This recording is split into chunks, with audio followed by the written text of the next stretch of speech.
So check this out. It's called the Galileo thermometer because it was invented by Galileo. And many scientists think that Galileo was the very first scientist.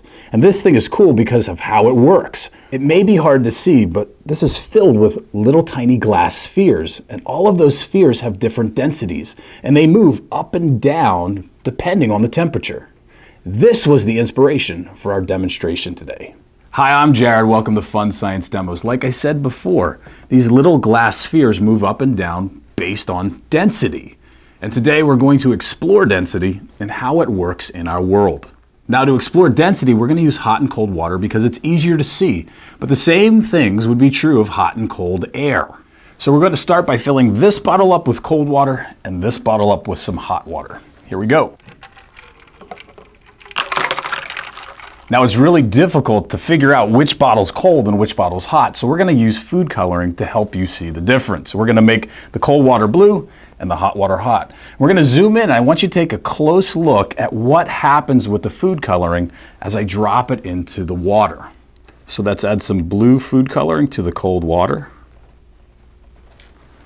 And let's add some red food coloring to the hot water.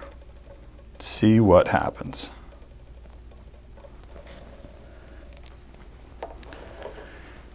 Now, if you look at the red seems to be mixing up a lot more quickly than the blue. Why is that happening?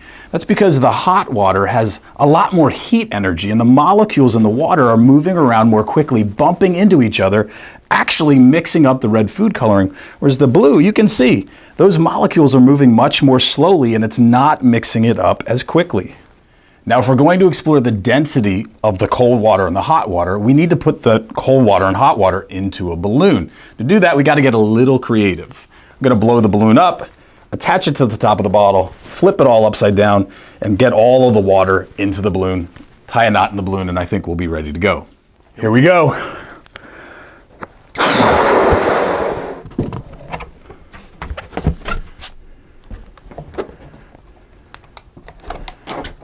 Turn it upside down, squeeze the water into the balloon. Pop it off. Now I need to get all the air out because the air will make it float.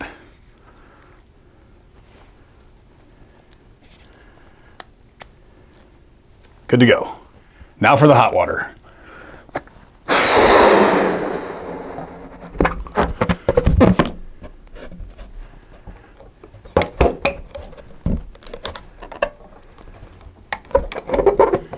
Upside down, squeeze the water in. Pop it off, let out the air. Tie it. Now I have two spheres, one filled with cold water, one with hot water. And believe it or not, these have different densities. And to show you that, we're going to drop them into this cylinder of water. Now the water is at room temperature. That's important. So let's see what happens when we drop them in. Hot and cold going in. Release. Now almost right away you can see something happening. The red balloon's floating, but the blue balloon is sinking. Why? There's a lot more heat energy in the hot water in the red balloon, which causes the molecules to speed up, to bump into each other and spread out and become less dense. The molecules in the blue balloon in the cold water are not moving as quickly, so they're not spreading out as much, so it's denser. It sinks. Now the thing to remember is not only is cold water denser than warm water, but the same thing is true about air. Cold air is denser than warm air. Warm air rises, cold air sinks. Maybe you've noticed it at home when you open the freezer door and you could even see that cold air kind of spilling out and dropping down to the ground. And maybe over the stove or a toaster, you can feel that warm air rising as you're cooking or making toast. Warm air rises, cold air sinks. Why? Because that cold air is denser and that warm air is less dense. There's more heat energy, and that makes the molecules move faster and they bump into each other and they spread out and become less dense. And believe it or not, the same thing is also true in the ocean.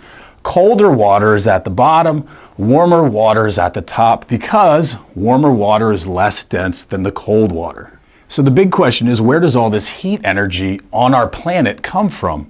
Where does the heat energy come from that heats up all of these different things? And the answer is the sun. The sun heats things up unevenly. That means some things are getting hotter than other things. And that means some things are denser or less dense than other things. And it leads to a whole lot of cool things happening in our weather and in our oceans. The other neat thing about this is that as this blue balloon warms up, it's going to rise because it becomes less dense. A lot like the little spheres in our Galileo thermometer. If you want to learn more about density or weather, just check out our YouTube channel, Fun Science Demos, or just watch a Galileo thermometer. Thanks for watching.